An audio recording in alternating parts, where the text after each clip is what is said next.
collaborateurs, chers collègues, ma leen di nuyu depuis tey suba lu ñu fi dajale mooy liggéey ci ñaari projet de loi yi nga xam ne yëpp dafa jëm ci nu ñuy yokkee bonne gouvernance ak transparence donc moo tax depuis commission yaakaar naa ne député yi ñoo ngi def focus ci loolu ñoo ngi def seen liggéey lu ma ci jaaxal gis naa sànq sama benn collègue ñëw na fi ñuy naan lu tax ñuy jël ay loi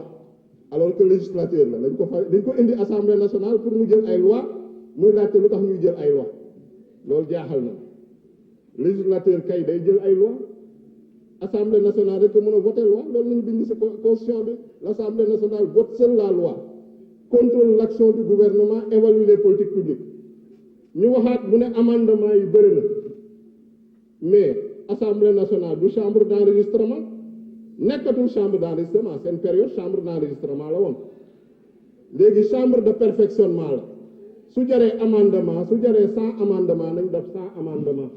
te ñoo ngi remercier en tout cas le ministère de la justice puisque buñ ko partagé suñuy préoccupation en tout cas waxtaan nañ ci ba ñu am ci une parfaite convergence de vue te yaakaar naa ne loolu mooy liggéeyu député donc liggéeyu député du xaar commission kenn du leen gis ils disparaissent opposition 0 non inscrit 0,5 xaar ba séance plénière ñëw ngay naan lu tax ñuy adopté ay loi c'est à se demander est-ce que nit ñi xam nañ ñu leen fi indi soo waxee ñu ne expérience mais expérience si njuuj njaaj jarul en tout cas jarul wutu royukaay du royukaay expérience si loo xam ne du lu jub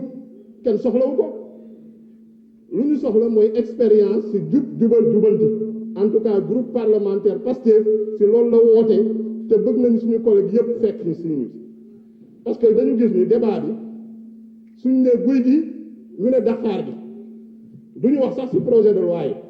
ñu naan ay inondation ñëpp xam nañ ni mu demee le plan décennal de lutte contre les inondations 766 milliards ngeen naan dugal ngeen ko ci te gis nañ ni zéro ku fi jiite woon ONAS nga xam ne seen régime la bokk daw na génn na dëkk bi et il doit rendre des comptes donc ça pose problème moo tax soo indee ay loi yoo xam ne dañ ciy dégg reddition des comptes transparence corruption dañu tiit dañuy commencer lox di jaxase discours yi boole si lu ci bokkul donc loolu yaakaar naa ni jarul en tout cas guddal wax ñun incha allah monsieur le ministre projet de loi yi dinañ ko voter te nañu suivre cette application pour fexe mu doon effectif parce que loolu la Sénégal yi soxla parce que Sénégal ñàkkul ay borom xam-xam Sénégal ñàkkul ay politique ay programme ay projet mais fu ñu yeneen dëkk yi rawee par exemple rigueur bu ñu war a am ci wàllum transparence bonne gouvernance gestion des deniers publics foofu moo xaw a des moo tax sénégalais yi le 24 mars 2024 avec cette révolution citoyenne portée à la tête de la présidente de la République Bassirou Diomaye Diakhar Faye et le premier ministre Ousmane Sonko fu ñuy xaaree mooy prioritairement si jubal jubanti bi parce que loolu mooy sàmm alalu réew mi tey ñoo ngi wax Fuuta inondation yu fa am Bakel Podor mais lu koy faj ay moyens financiers la moyens financiers yi ñu nag ñoo xam ne jël ko di fay ay caution de milliers de milliards yor ay terrain yore ay milliers d'hectares xaalis boobu suñ ko jëloon dina faj problème mu Fuuta loolu mooy dëgg ji bu ñu naxante donc loi yi dafa am solo mooy permettre ñu aar alalu réew mi pour jël alalu réew mi faj problème mu askan wi donc ñoo ngi leen di gërëm di leen sant vraiment chers collègues di leen ñaan comme nu ngeen ko defee seen contribution en tout cas constructive par rapport à ces projets de loi ngeen voté ko massivement je vous remercie. Monsieur le ministre, très chers collègues. Monsieur le ministre, texte bi je pense que dañoo ñëwee commission intercommission am na lu ma la waxoon jàpp naa ni dama koy lay teel a fii man dama yàgg a lutter contre la corruption ma ne dama yàgg a lutter contre la corruption et travailler pour la bonne gouvernance 11e législature j'étais le secrétaire permanent du réseau des parlementaires pour lutter contre la corruption ñu liggéey lii yëpp texte yëpp ñëwoon na à l'époque OFNAC déclaration de patrimoine ak sa l'information ndem si yàlla mbóot yàlla na ko yàlla forum civil ñoom ñoo indi yii yëpp tout ça c'est la société civile qui a travaillé autour de ce dossier là mais man li ma gëm man Tafsir mooy que Sénégal waruñu toll ci niveau bi man j'ai beaucoup plus d'ambition pour notre pays que nekk di lijjanti ay lois yoo xam ne dafay réprimer ku yàgg ku jël man sama ambition pour Sénégal mooy ñu dem ba jomb yenn yi nga wéet yow kese sa diggante ak sa borom yow nga jomb yenn yi wala nga ragal sa yàlla wala loolu moom mooy li nga xamante ni mooy yéene bu ma am parce que loolu moom mooy dem ba sécuriser suñu ay alal parce que président Diomaye wax na ko nee na da ngeen nekk dans l'intimité de vos bureaux ngeen def la ngeen fay def kooku ñaari nit bu ñu décidé def ko mënoo ci dara dañ koy def parce que OFNAC bii ak déclaration de patrimoine bi existe na depuis 2014 mais ci diggante boobu li ñu wax ni moom ngeen fi jël ci xaalis kenn xamul mu toll kon ça veut dire quoi nekkul ci texte yi man li ma bëgg te am ko yéen mooy sénégalais yi liggéey ci wareef ñu dem bayal suñu doom yi ak suñu jarbaat yi ak suñu sénégalais yi suñu ñu dem ba xam ni àdduna wareefu kese la sa wareef sa diggante ak sa borom sa wareef sa diggante ak sa njaboot sa wareef sa diggante ak sa dëkkandoo sa wareef sa diggante ak sa réew du la wàcc mukk loolu nag niveau de compréhension la mais yàlla daf ne walaakin aksara naas laa ya'lamuun ñëpp ci ñoom comprendre léegi ñooñu comprendre dañ leen war a yóbbu pour ñu comprendre moo tax texte yi nii ñu yii yëpp loo xamante ni dafa war a nekk lu ñu waxtaanee parce que peuple bi d'accord ci parce que un peuple mooy lutter contre la corruption mais c'est pas des dirigeants mënuñu ko da nga koy am rek volonté def loi ñu ngi woy d'accord na il lutte contre la corruption tu ne peux pas tant que le peuple ne veut pas et man yaakaar boobu laa amoon peut-être ci Pastef ak coow bi ak wax bi ñu ñëwee noonu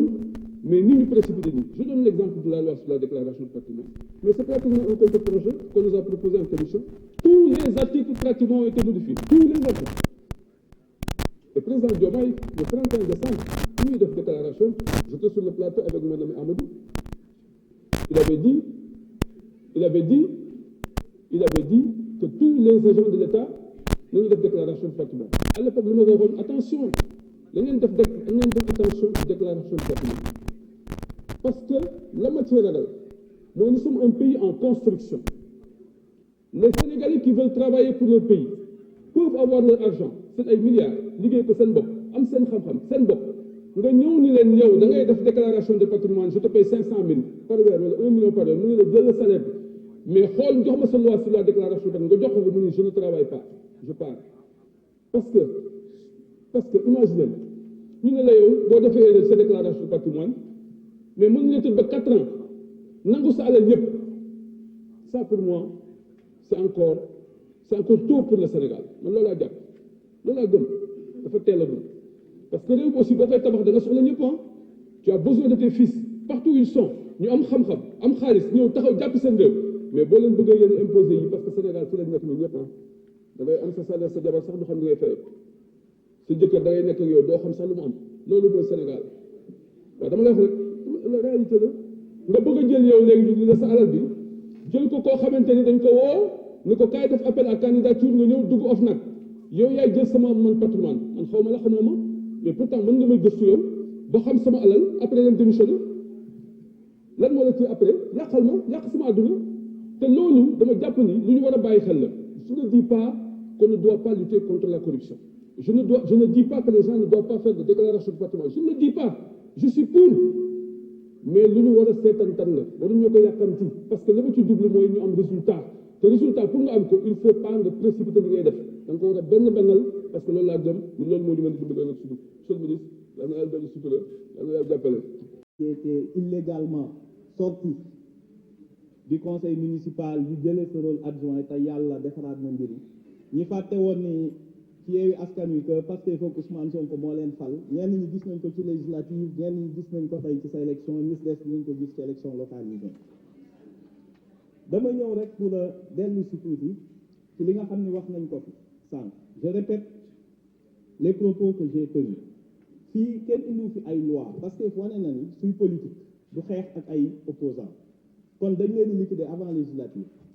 dañoo bàyyi ba élection yëpp jàll ñu soog a def reddition des comptes donc lii ñu def bu dee ay député lu toll ne assemblée la ñu taxawal di xeex ak ñoom du sëñ Bassirou Gueye kese moo ñu tax a jóg pour indi loi yi kilifa gi wax sànq dama ni ko liiroo texte yi mu ne ma déedéet parquet financier boo liiree texte sur l'OFNAC monsieur le ministre bi ñuy toog nga dem dans les dispositions finales boo liiree texte bi ba mu jeex di nga xam li ma la wax il est dit dans les dispositions finales article 2 dans les dispositions finales sont abrogées toutes les dispositions contraires à la présente loi et notamment le 6e de l'article 677-94 du code de procédure pénale loolu muy tekki ci loi OFNAC bii ñu fi jële mooy article 677 boobu ñu wax 94.6 mooy dindi nañ ci enrichissement illicite parquet financier compétence maanaam tey li nga mënul comprendre bu ñu indee ñeenti loi bu ñu indee lanceur d'alerte kan lañ bëgg a dindi bu ñu indee accès à l'information kan la ñuy xeexal bu ñu indee déclaration de patrimoine pour ñuy xeexal c'est pas des lois personnalisées ça vise pas Serigne Bassirou Gueye mais ça règle un problème de droit bu am solo tey parquet financier mën nañu indi ñun haute cour de justice ay ministres yu ñu topp enrichissement illicite mais amu ci compétence suñ demee chambre d'accusation gars yi dañuy wax nañ nullité procédure parce que mënoo topp nit ci loo amul compétence tous les crimes financiers yu bëri dindi woon nañ ko ci parquet financier transféré ko OFNAC bii ñuy dindi tey OFNAC bii ñi parquet financier di topp ku ci dem procédure ni ko amoo compétence bi parce que nangu nañ ko ci yow bu fàtte bi la loi sur l'OFNAC bii ñuy dindi ak parquet financier même niveau de loi la bii du loi organique bi nekk loi ordinaire mooy dindi loi ordinaire te loi OFNAC bi dañ ko tëgg d'une façon tellement pernicieuse que buñ ko bàyyi woon mu continuer liggéeyu parquet financier da ci yàqu donc voilà de quoi il s'agit mais ñu nekk parlementaire toog naan régime Pastef biñ fi toogee léegi dañoo ñëw tey uniquement di voter une loi ci nawet bi uniquement pour mën a xeex benn nit sëñ Bassirou Gueye li gënoon yomb xam nga mooy lan en début de législature ñu voté rek la dissolution de l'OFNAC bàyyi noonu sëñ Bassirou Gueye nekkatu pourquoi sax ñu sonn 15 mois après ñaar ñu 18 mois après il est toujours en fonction bu ñu koy dindi c'est pour régler ce problème juridique donc il faut aussi avoir l'honnêteté intellectuelle de dire que da ngaa bëgg a ñëw pour jax-jaxal xelu nit ñi gëmloo leen ni dañ koo def pour dindi benn nit fekk lii bu ñu ko deful parquet financier toutes les procédures en cours yi topp nit ñi pour corruption et enrichissement illicite sont des procédures nulles ou des procédures qui peuvent être contestées voilà la ñuy def ñun duñu xeex ak ay nit parce que ku peuple bi jox présidentielle jox la législative gisatuñ fii pour ñu jaral ñuy xeex ak yow ñun doolee état soxlawuñu ko pour loolu beneen bi je finirai par là am na des propos entre ñun jaru ko da ngeen dëgër bopp bi ñuy def man quand j'ai cité ni projet dafa am ñu ne règlement intérieur bu Pastef dañoo yónni woon ñun waa Pastef pour ñu xeex ak magistrat ma ni leen déedéet c'est une loi votée par les 3 présidents de groupe parlementaire ci laa leen cité woon